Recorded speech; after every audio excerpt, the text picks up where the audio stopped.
روحانیت یہ تیری بے نقاب کریں گے، مظلوموں کے دفاع کے ہم اسباب کریں گے۔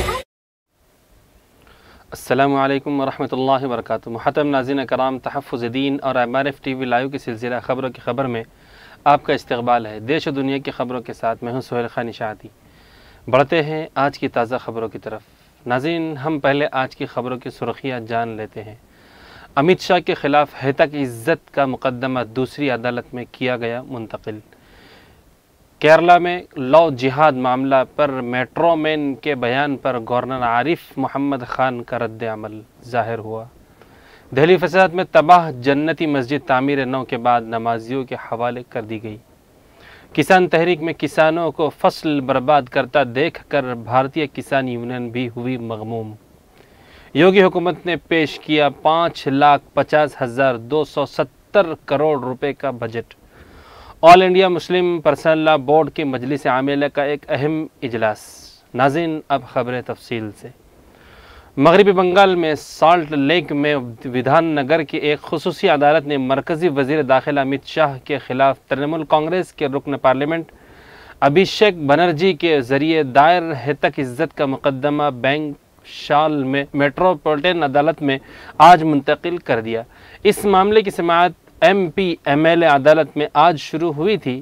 امت شاہ کی جانب سے ایڈوکیٹ برجیش جھا نے عدالت کو بتایا کہ امت شاہ کو بھجوائے گئے سمن نوٹس میں پتہ غلط لکھا گیا تھا۔ اس پر ودھان نگر MPMLA عدالت نے یہ معاملہ بینک شال میٹروپولیٹن عدالت میں منتقل کر دیا۔ ناظرین، کیرلا میں لو جہاد کو لے کر سیاست ایک بار پھر گرم ہو چکی ہے۔ میٹرو مین شری وردھرن کے ذریعے کیرلا میں ہندو لڑکیوں کو بہلا پھسلا کر مذہب تبدیل کرائے جانے سے متعلق دیے گئے بیان کے بعد کیرلا کے گورنر عارف محمد خان نے کہا ہے کہ اس معاملے کو سنجیدگی سے لیا جانا چاہیے۔ ایسا لگتا ہے جیسے عارف محمد خان نے ہندو لڑکیوں کے اسلام مذہب اختیار کرنے سے متعلق تفصیلی رپورٹ حاصل کر اس معاملے کی جانچ کا ذہن بنا لیا ہے۔ ناظرین، جمعیت علماء ہند نے دہلی کی بھیانک فسادات کے دوران تباہ شدہ مکانات کی تعمیر نو میں مزید پیش رفت کرتے ہوئے گوکل پوری میں جنتی مسجد، بھاگیرتھی وہار وغیرہ میں 30 مکانات اور جیوتی نگر قبرستان کو لوگوں کے حوالے کرتے ہوئے اس عزم کا اظہار کیا کہ فساد زدگان کی مدد تیزی کے ساتھ جاری رکھیں گے۔ وہیں جمعیت کے صدر مولانا سید ارشد مدنی نے فرقہ پرستی کے خلاف شدت کے ساتھ لڑائی جاری رکھنے کے عزم کا اعادہ کرتے ہوئے کہا کہ فرقہ پرست صرف مسلمانوں کے ہی نہیں بلکہ ملک کے بھی سخت ترین دشمن ہے۔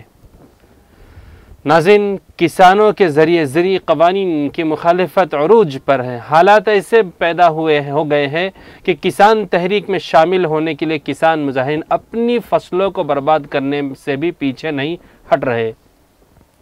ابھی تک کل 4 کسان اپنی فصل کو مکمل تباہ و برباد کر چکے ہیں۔ حالانکہ فصلیں تباہ ہوتی دیکھ کر بھارتیہ کسان یونین بھی مغموم نظر آ رہی ہے اور اس نے کسانوں سے اپیل کی ہے کہ وہ اس طرح کے قدم نہ اٹھائے۔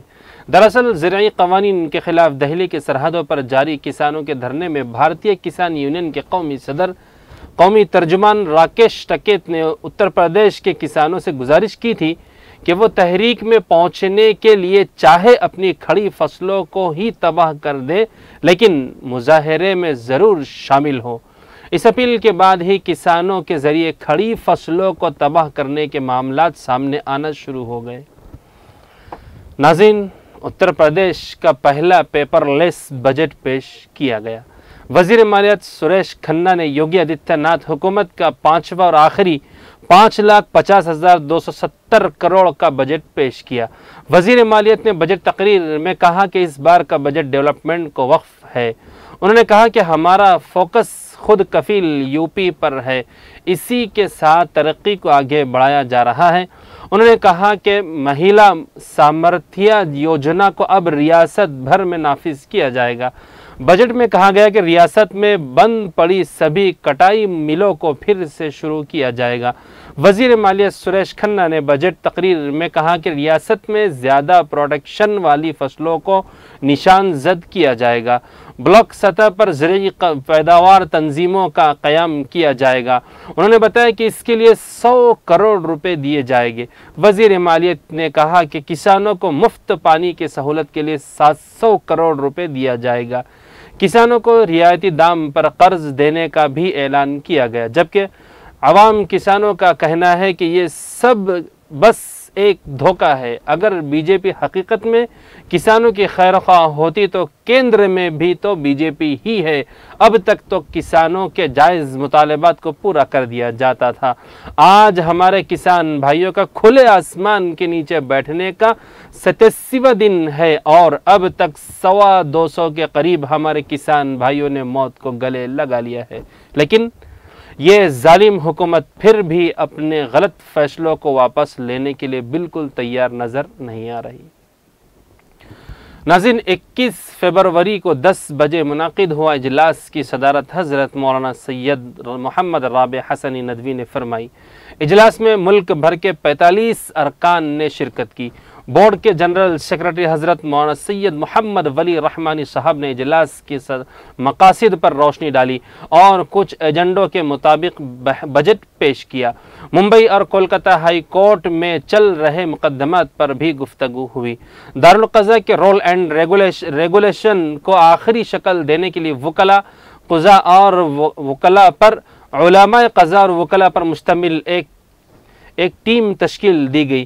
مزید وقف کی املاک کے تحفظ کے لیے ملک بھر میں تحریک چلانے کا بھی فیصلہ کیا گیا۔ اسی طرح بورڈ کی جانب سے وکلاء کی ایک ٹیم کے ذریعے شریعت اوکینس سیریز شروع کرنے کا فیصلہ کیا گیا۔ ڈاکٹر اسما زہرا کو اس کا خاکہ تیار کرنے کی ذمہ داری سونپی گئی۔